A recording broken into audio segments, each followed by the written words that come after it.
Bonjour Sylvain Cormier. Vous êtes l'un des avocats de la famille d'Ivan Colonna. Hier, la commission d'enquête parlementaire a rendu son rapport sur l'agression mortelle d'Ivan Colonna. C'était en prison le 21 mars 2022.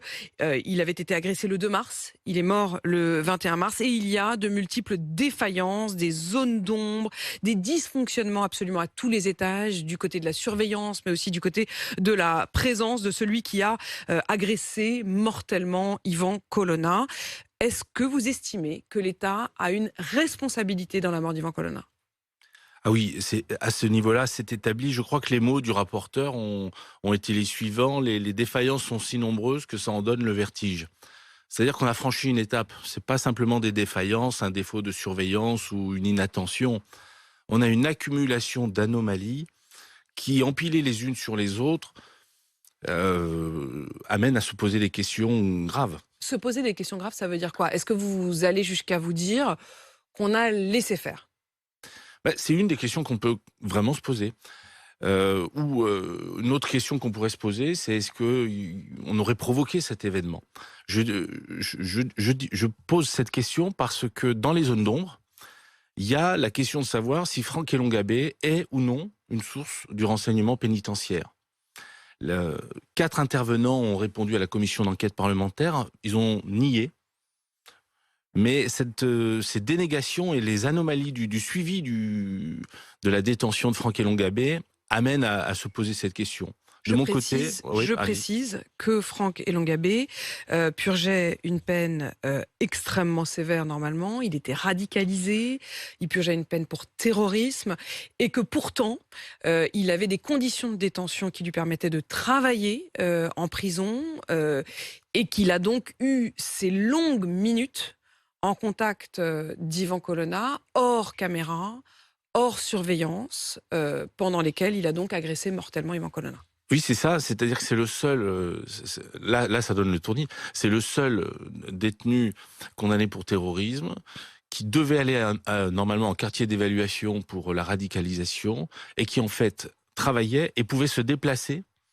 Il travaillait au service général. C'est le seul en France qui avait cette faveur, c'est-à-dire à pouvoir se déplacer où il voulait dans la centrale. Quand on rajoute à cela le fait que dans cette salle, il n'y a pas de vitre, la vidéosurveillance ne vidéosurveillait pas, puisqu'en fait, même si le surveillant avait été là devant son écran, il n'y était pas, mais il n'aurait pas pu voir ce que les caméras filmaient. Enfin, C'est-à-dire, ça marchait pas? alors ça marchait pas, c'est-à-dire que le scénario du jour, il y a beaucoup de caméras, il y en a 280, et le scénario du jour, même si vous vouliez programmer, je veux regarder la salle de sport, vous n'obteniez pas Donc vous ne la salle de pouviez sport. pas voir ce qui s'y Non, passait et en plus, vous le rappelez, de toute façon, il y avait personne dans la salle de surveillance des vidéos. exactement, il y avait Donc personne. tout ça est effectivement sidérant. Je j'écoute les mots que vous dites. Moi, je vous ai dit, est-ce que vous iriez jusqu'à vous poser la question, est-ce qu'on a laissé faire? Et vous allez beaucoup plus loin puisque vous dites, est-ce qu'on a provoqué? Oui, oui, Ça oui. veut dire que si Elongabé était en réalité un indique, ce qui n'est pas exclu d'après vous, il aurait même pu être un agent en quelque sorte? Alors, une source, à tout le moins, la question que se posait la commission d'enquête, c'est est-ce que Franck Elongabé est une source? Ce qui expliquerait les faveurs dont il a pu bénéficier. Euh, la question, je me la pose très franchement. Quelque chose qui frappe, c'est que Franck Elongabé n'est absolument pas inquiet des vidéosurveillances. Il agit comme s'il savait qu'il ne devait rien en craindre. Comme s'il Effectivement, savait qu'en réalité ça ne marche pas et qu'il n'y a voilà. personne dans la salle de Ouais, vidéosurveillance. exactement. Aucun regard sur les caméras, Bon alors aucune moi je vais aller inquiétude quand à ce même au bout de sujet. cette Donc, logique dans ces cas-là. Franck Elongabé, pourquoi aurait-il voulu ou eu intérêt à tuer Ivan Colonna? ah ça non, là c'est le mystère. On n'a aucun début d'information sur ce sujet. Mais ce qui est sûr, c'est qu'avec la famille d'Ivan Colonna et mes confrères, Lui dit, hein, oui, il faut oui, se souvenir que Franck Elongabé raconte, et il y a eu plusieurs interactions entre eux avant, que Ivan Colonna aurait proféré, ah oui, le d'après lui, blasphème. des blasphèmes. Non, le blasphème, ça c'est une blague. C'est impossible que. D'abord, la scène filmée montre une agression immédiate. C'est pas une altercation, une dispute qui dégénère, si vous voulez. Donc c'est un acte commis de sang-froid, par surprise. Vraisemblablement, il n'y a pas un mot d'échangé. Hein.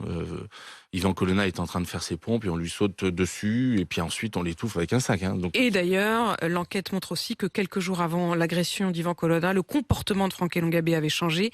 Il avait fait le vide dans sa cellule. Une surveillante l'avait ensuite signalé d'ailleurs à sa hiérarchie. On ne retrouve aucune trace d'ailleurs de ce signalement. Ça fait partie des dysfonctionnements. Elle l'a signalé et le signalement a disparu. Oui, elle entend dans une cellule où il y a 3 prisonniers, dont Franck Elongabé, je vais le tuer. Mais elle ne sait pas qui a dit ça. Et 2, elle constate que Franck Elongabé, en fait, lègue ses affaires, comme s'il n'en aurait plus besoin pour la suite. Elle signale cela à la commission d'enquête. Elle informe, c'est un peu technique, il y a un logiciel sur lequel sont répertoriées toutes ces informations. Elle dit qu'elle a fait... Qu'elle a bien informé, rempli le formulaire, qu'elle a bien cliqué sur Enter et que pourtant tout ça a disparu. Et il n'y a rien de tout ça. Est-ce que vous iriez aussi jusqu'à dire que certains s'en réjouissent? Il paraît que 2 préfets en activité se seraient réjouis de l'agression d'Yvan Colonna. C'est aussi une des révélations de cette commission d'enquête. Je cite, 2 préfets en activité se seraient réjouis sur une boucle WhatsApp privée de l'agression de Colonna à la prison d'Arles. Ça fait partie des échanges rendus publics hier. Oui, alors non seulement ils s'en réjouissent, mais ils disent l'autre prisonnier a fait ce que l'État aurait dû faire depuis longtemps.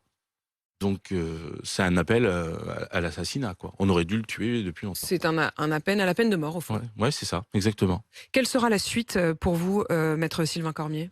La suite pour nous, c'est de creuser cette question. On a demandé au juge d'instruction de lever le secret défense afin de savoir si, oui ou non, Franck Elongabé est une source. S'il est une source, on ira plus loin. Ça veut dire quoi, aller plus loin? Eh bien, on va déposer des plaintes, on va avancer sur ces hypothèses qu'on a formulées. Aujourd'hui, ce sont des hypothèses, ce sont des interrogations, mais des questions. Et si on a des débuts de réponse... Loin, ça veut dire porter plainte contre l'État? Oui, ça, bien sûr, et peut-être plus encore. Ça va vraiment dépendre de ce qu'on va obtenir. Pardon, mais je vois pas ce que ça peut être plus encore. Plus encore, l'État, c'est une responsabilité, on va dire, anonyme. Il y a peut-être des responsabilités personnelles beaucoup plus engagées, quoi. De certains préfets, de certains responsables politiques? De certains préfets, responsables, surveillants, directeurs, que sais-je. Merci Sylvain Cormier, en tout cas, d'être venu réagir ce matin à ce rapport de la commission d'enquête qui est donc assez édifiante et qui parle de tous ces dysfonctionnements. Je rappelle que vous êtes l'un des avocats de la famille d'Yvan Colonna.